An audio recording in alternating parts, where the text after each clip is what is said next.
Well, hello everyone and welcome again to Painless Universal Conversation with myself, Anne Welsh.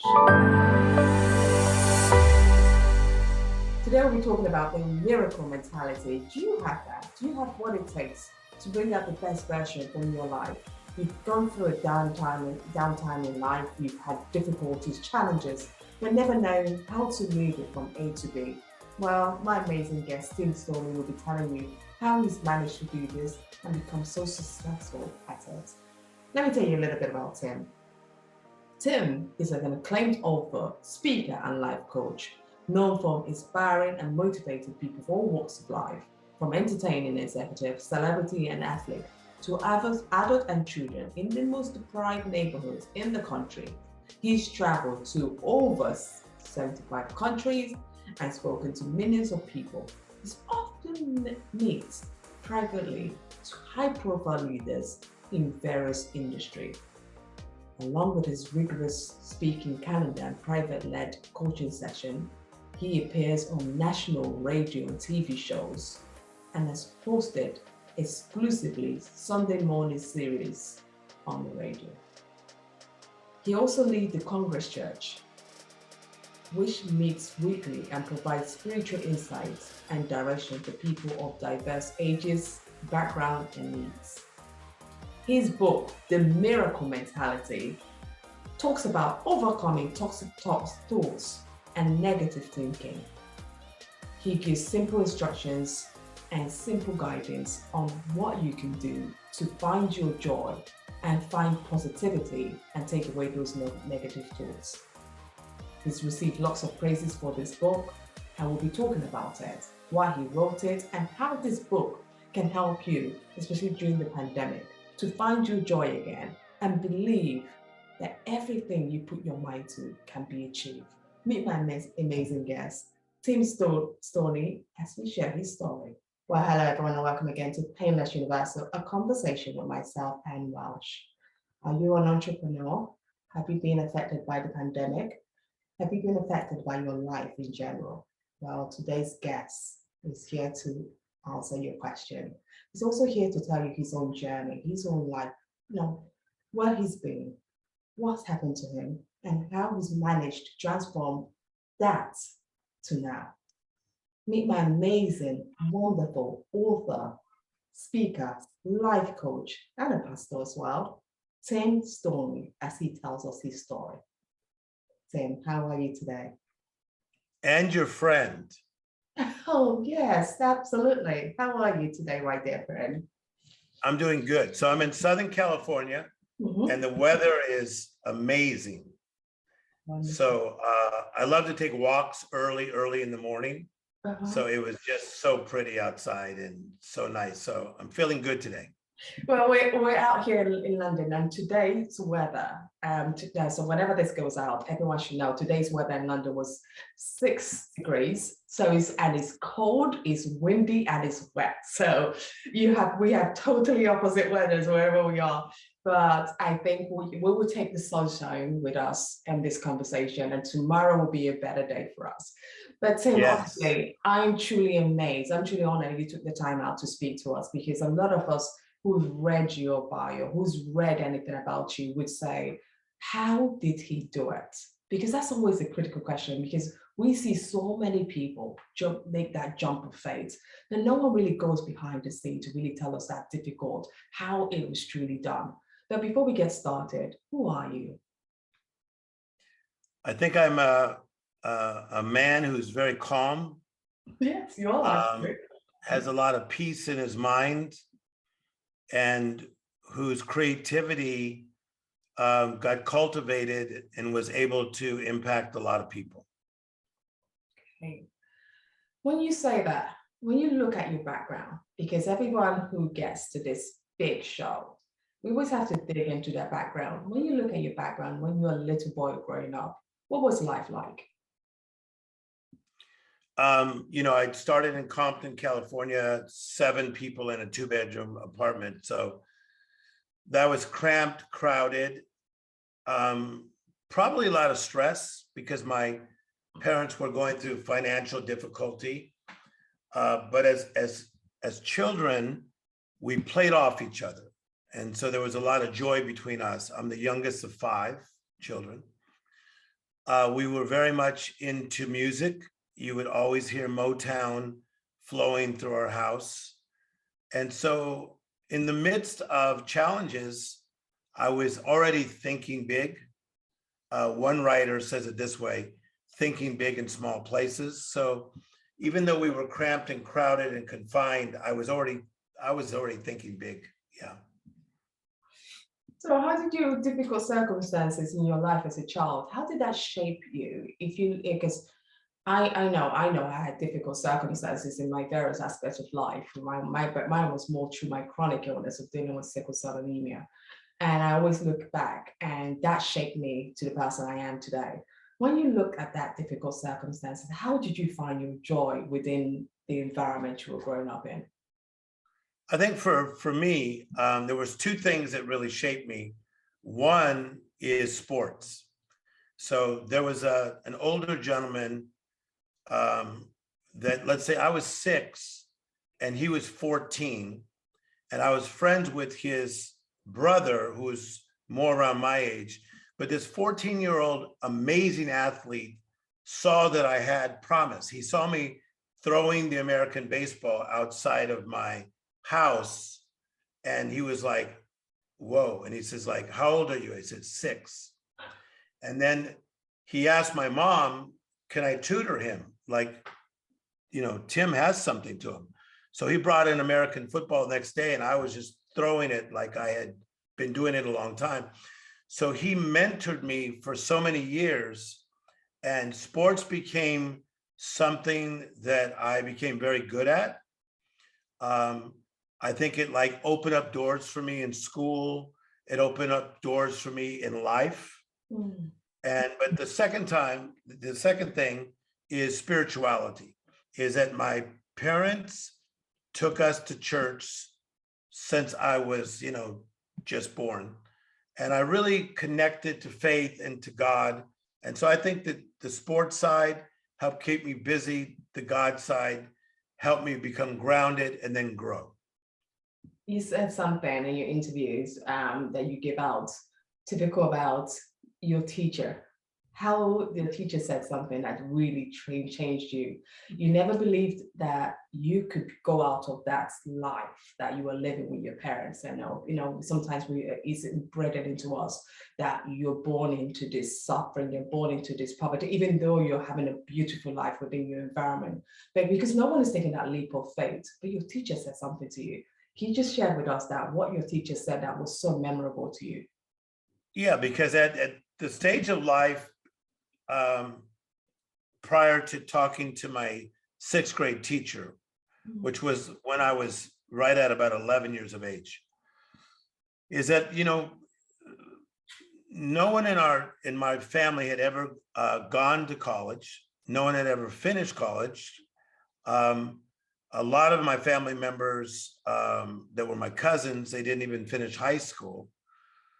So I was just thinking about maybe I'll be in the restaurant business, maybe I'll be a cook, I'll have some type of regular job. But my 6th grade teacher held me after class, and he said, he called me Tim Storey. He says, I think you are brilliant. And he said, because I think you're brilliant, I want to see if you want to check out one of my books. And so I checked out one of his books, and he said, this is not for extra credit. It's just, I want to stir up your brilliance. He said this to me while I was in 6th grade at 11. And I took the book that was written by Irving Stone on the life of Michelangelo, and it took me beyond. And then I began to be an avid reader, starting in 6th grade, reading all these books that took me beyond the cramped, crowded, and confined life that I was living at the time. And so my whole thought was, if these people can do it, I can do it. If they can do it, I can do it. Because I saw that they had setbacks too, and they had challenges and trials. And so it started to build my faith that if they could do it, I could do it. So what did you then do? Because often we hear this, that if anyone could do it, I could do it. And I've said that a number of times, especially when people ask me, how did you get better? How did you heal yourself? I say, I did it because someone told me that. But sometimes it takes more than that. It takes a mindset switch, attitude switch. What did you then do that really changed it? Because when you're in this environment, it's comfortable sometimes. You're like, why do I have to do this? Why do I have to work hard? What did you then do, Tim, to make it? Well, you said that perfectly, because there has to be an attitude switch. There has to be a mindset switch. As you know, I wrote a book, Miracle Mentality, and the mindset is yours to set. That's why they call it mindset, mind to set. And so what I did is I became a doer. So the more you get to know me, you're gonna know I get stuff done. So I currently run many companies. We have a lot going on at one time, but I really do stay in this zone of peace. That's a mindset, okay? So what I decided to do is, there's a scripture in the Bible that says, he who works his land will have abundance. Whoever chases fantasies lacks wisdom. So people say, well, what is my land? Your land is what's ever in front of you. So that teacher said, Tim, your grades are really good, but let's take them higher. So I worked my land. And then when I went to the 7th grade, I worked my land. 8th grade, I worked my land. 9th grade, I worked my land. And when you work your land and you become a master at something, people will look for the master. And that's what Malcolm Gladwell says. He says, to become a master at something, you got to put in 10,000 hours. I became such a master in what I do, people have to deal with me. If you have a dilemma in your life, if you're a major movie star, if you're a major performer, most likely you're gonna have to run through Tim Storey, because I became the best at what I do. I'm not good at a lot of things, but in the area of helping somebody to turn their life from a setback to a comeback, I learned to be a master. That's truly phenomenal. I love that. It's just to become a master of what you do. And I think that is the key word everyone needs to take away from this conversation, is that it doesn't matter what you're going through. It doesn't matter what your setback is. Just become a master of what you do. And then people find you, people know you, and then you become so much greater at what what you're looking to do. Yeah, but that's for everybody. That's for somebody that is a mother. My mother, as I said, raised 5 kids. She was a master in the area of discipline. So if you noticed, for this podcast, I was on early. Yes, you are. When we meet someday with either you alone or you and your family or you and your team, you will see I will be there early again. So whether I'm meeting Barry Gordy, Quincy Jones, Kanye West, or some young kid that just wants to talk to me, I am there early every time, because I don't do things halfway. My mother was a master of discipline, even though she only had a certain education. And so, what she taught me helped me to influence tens of millions of people just by the discipline alone. And how did that transpire from when you started and when you decided, okay, I've done my grades, I'm doing this right, this is now where I need to be? And because you started influencing people and you've influenced a whole lot of leaders. How did you go on to this stage to start making a difference in that world? Some things you decide and some things you discover. And when you look at brilliant people like Gianni Versace, he didn't set out to becoming a designer. He just started going to work with his mother, and he discovered this is what he liked. Barbra Streisand in music, she knew she had a good voice, yes, but she got around other people in music and she discovered it. Stevie Wonder in music, he knew he had talent, but there were some neighbors on his block that they were doing music, and he discovered. So I think some things, again, you decide, some things you discover. I think I discovered being Tim Storey, that I learned that I was good at school. I mastered school. I became good at certain things, and people started to look for me. And if you become really good at something, we're going to look for you. Yeah. So I don't believe in chasing anything. I don't chase anything. I just became good at something and they started looking for me. Phenomenal. Because we live in a world where a lot of people are chasing. We're doing it the wrong way. A lot of, you see young people, and I keep telling them, you need to earn it. You need to be known. You need to show your work. It just doesn't come to you. And I love what you just said. You don't chase it. You're great at what you do. And then that comes to you automatically. Yeah. And the idea to me, and to this day, is never been fame or celebrity. And I think that that's why God gave me all these things he gave me, because I was talking to a celebrity you would know, and he said, Tim, for 5 or 10 of us to come to you is one thing. For 30 of my friends to come to you must be that you are really bringing a change to people's lives. And that's how I see it. And so when a lot of young people say, oh, I want to get in this and I want to influence all these stars like you, and I want to live that kind of life, I just kind of smile, because I feel like saying, get in line. There's like 38,000 of you trying to get in that spot. But why did life give me this spot? I think that God, number one, assigned me. Number two, he trusted me with it. Because again, it was never for what I could get from these people, for accolades, for fame or celebrity. It's because I truly cared and I wanted to bring change to people. Yeah, you truly do that. And your book, The Miracle Mentality, I have read great reviews about it. It is really buzzing.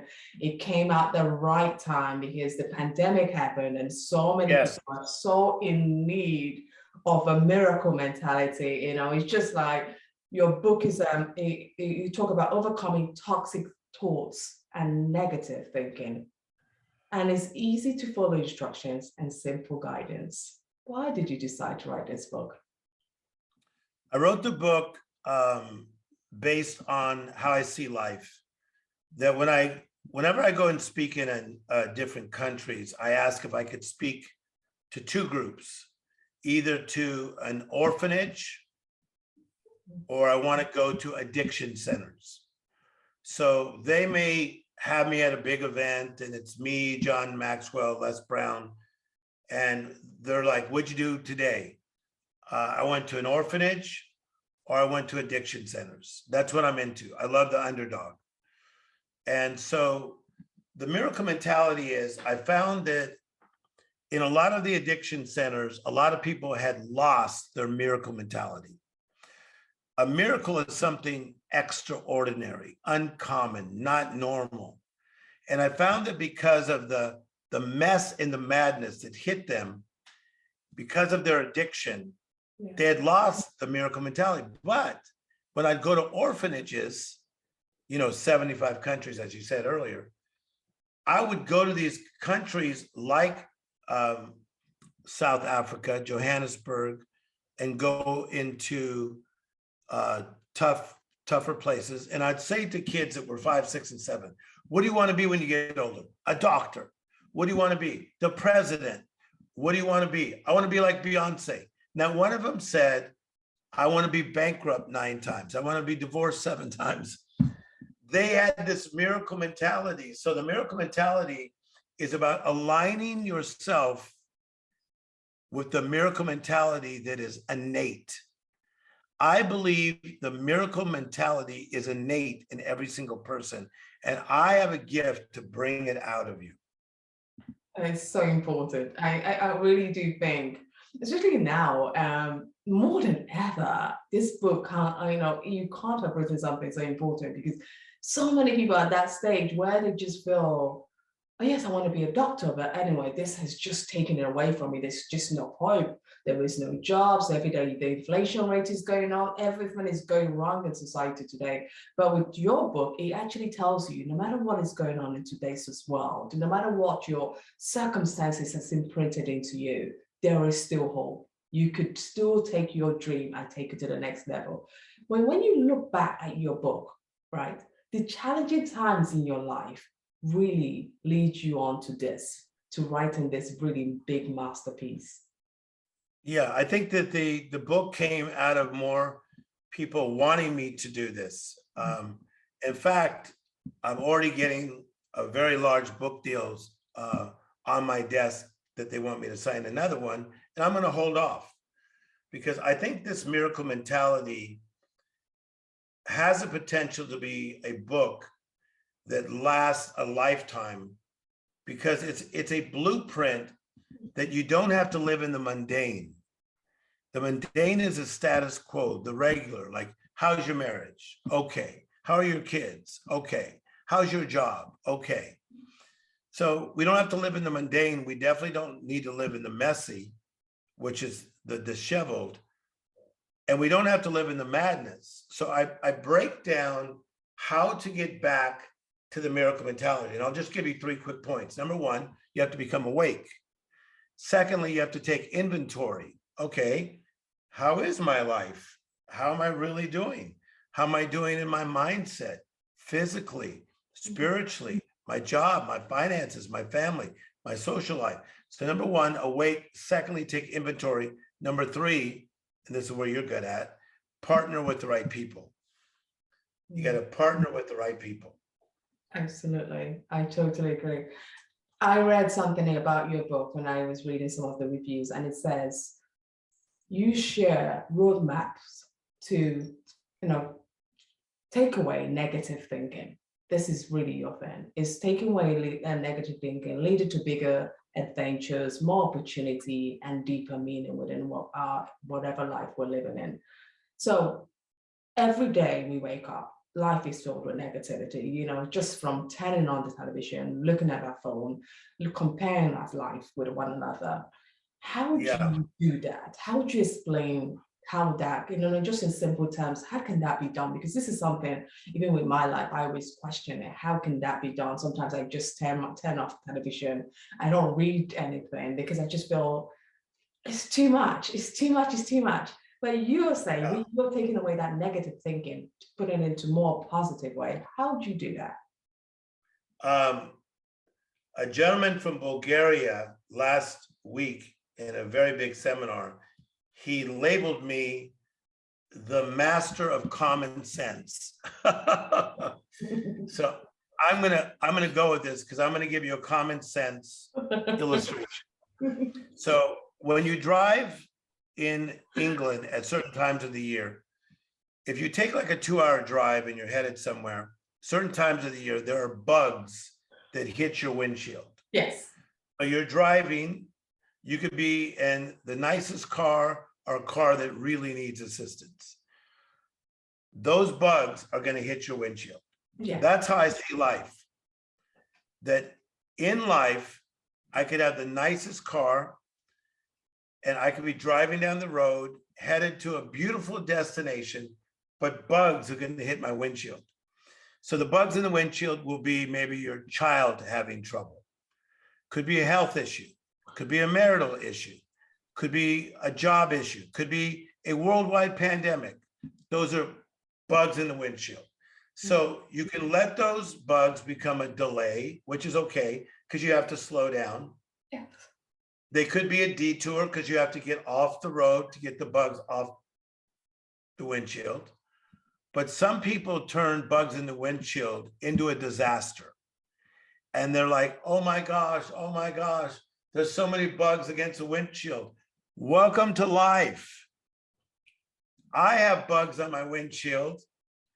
I might get delayed. I may detour, but I'm getting right back on the highway.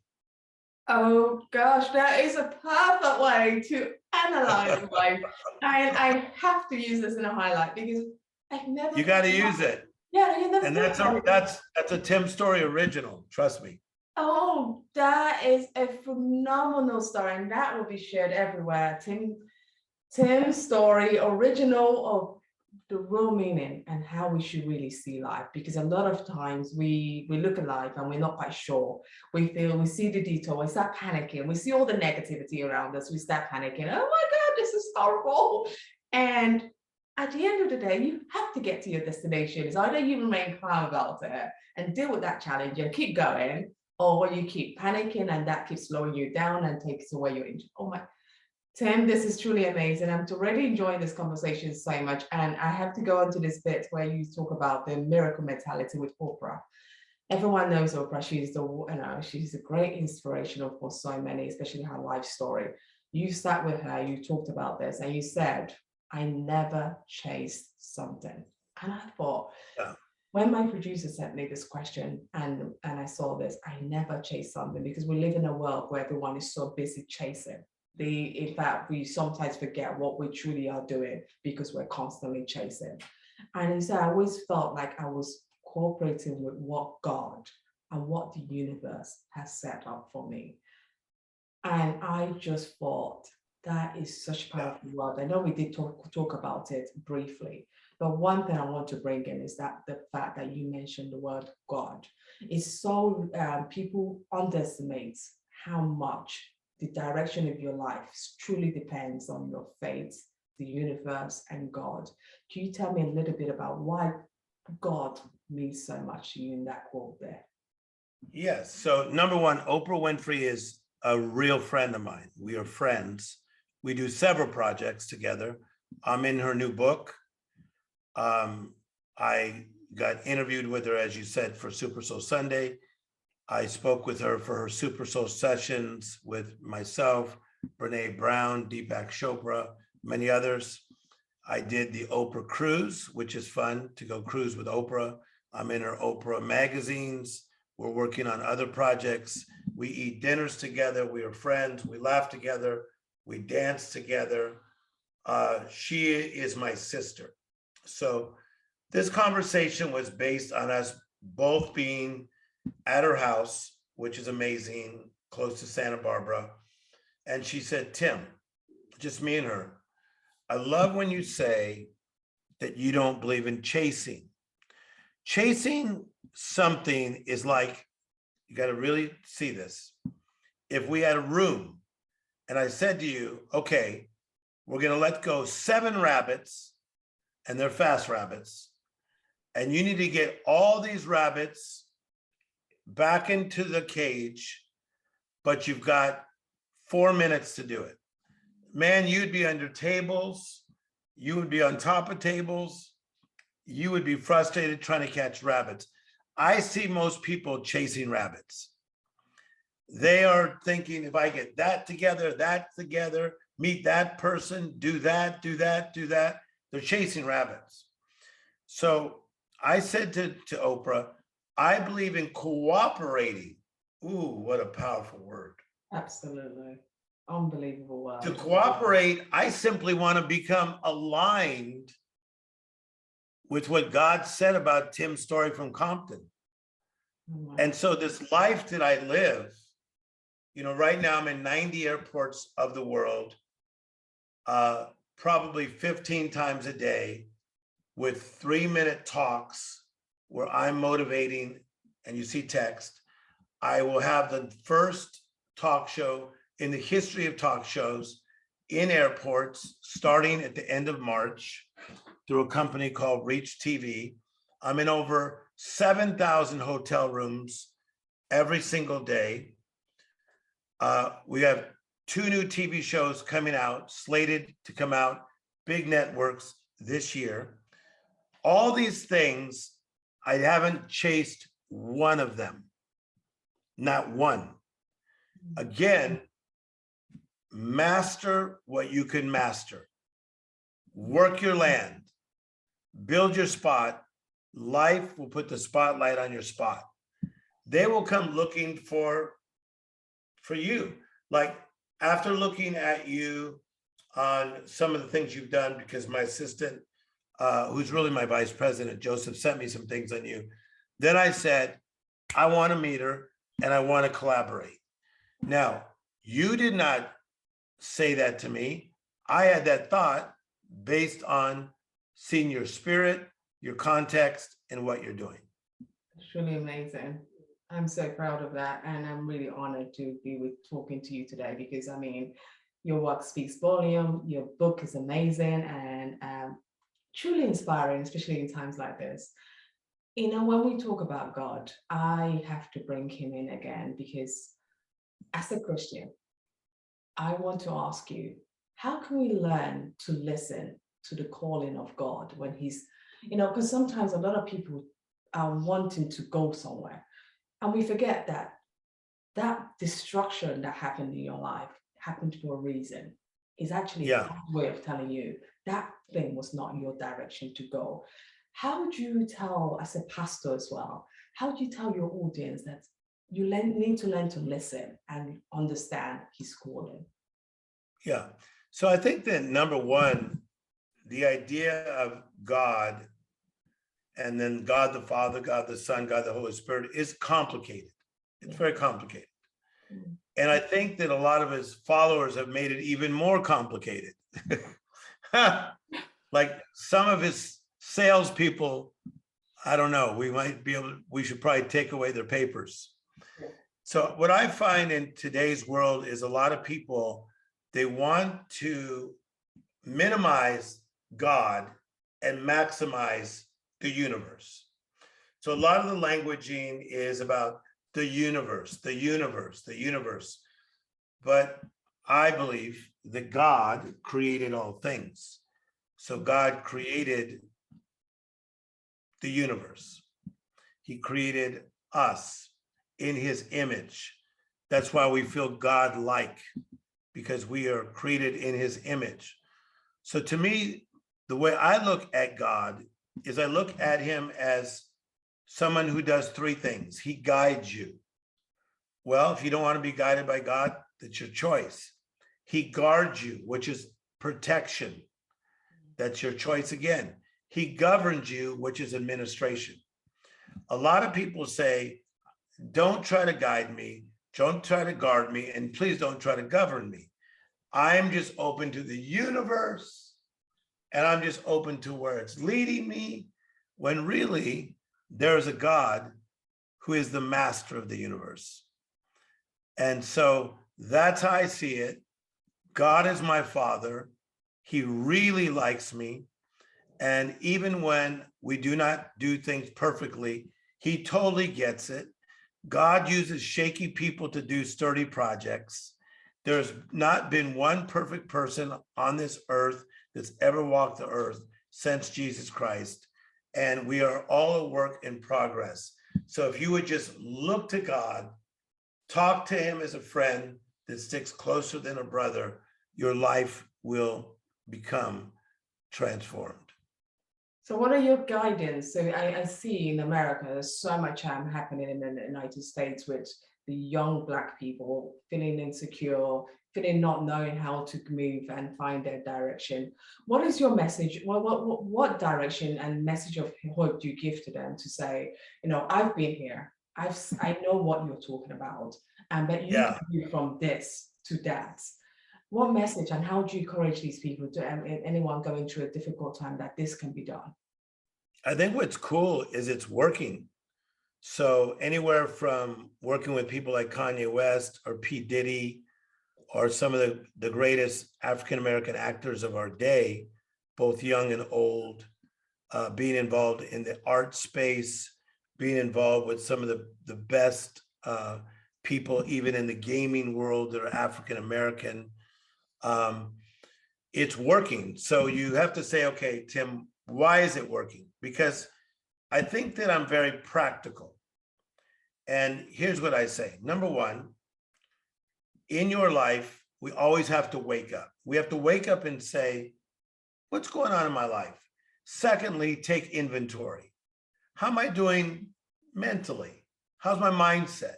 Strength of my mind, right? Yeah. Clarity of my mind. So I got to wake up, take inventory. Thirdly, I got to check my partners.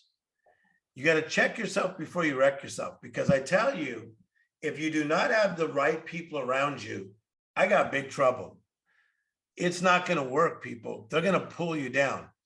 So you become awake, take inventory, partner with the right people, find the right principles, and then start to follow those principles. And then we're on the right path. Yeah, absolutely. Finally, Tim, before I let you go, I know how busy you are. The pandemic has brought a lot of questions to the world itself. People have asked questions: what is this most the meaning of life? What is the meaning? How do we keep our mentality staying? What message of hope would you give to anyone out there who's going through a difficult time, not knowing what next? How do I find my leap of faith? How do I get better? You've been there. You've come from humble beginnings, and look at you now. Look, you are one of the most sought after author, speaker, and everyone knows you. How would you give that message of hope to someone who's struggling in this time of pandemic? I think it's okay to be angry. I think it's okay to be lost for a period of time. It's okay to wonder and wander. It's okay to say, where's this family going? Where's my nation going? Where is this world going? It's okay. Because what I've found as I got older is that life is not just black and white. It's very gray. Yeah. It's very gray. Why do amazing people struggle with illnesses? We've talked about illnesses, right? Yeah. Why do amazing people get in these car accidents that they never did anything? Or why does an amazing person have a son that commits suicide? These are the things that I work with people on a weekly basis. So life is very gray. So now what do I do with that gray? Do I decide to minimize my life? Do I decide to just say, I guess I'll just live in the land of okay and somehow just get through it? Absolutely not. What I choose to do is go through two things at once. I'm going to end you with some brilliance. Recovery and discovery. We are all recovering from things from our past. My father died when I was 10. My sister died in a car accident 2 years later when I was 12. My brother passed from addiction. But yet you see, I'm still glowing because I choose to go through recovery from my past and my present. But at the same time, I'm open to the discovery. Most people get so caught up in the recovery zone. Watch this. They miss the discovery zone. And life is still so beautiful, even though it is sometimes gray. Tim Storey, I'm really amazed. That is such a touchy way to end. I mean, we always think about it in that recovery. We want to stay there. It's a comfort place. I call it a comfort zone. We feel comfortable there, so we don't want to go out and see the beautifulness. But what you just said is that in the discovery place is actually it can be very beautiful, and it's something that we should take ourselves out and go explore. This is truly amazing. Thank you so much for your so beautiful. And I've enjoyed talking to you. You're so good at what you do. So fantastic questions today. Thank you so much. I appreciate talking to you. Thank you.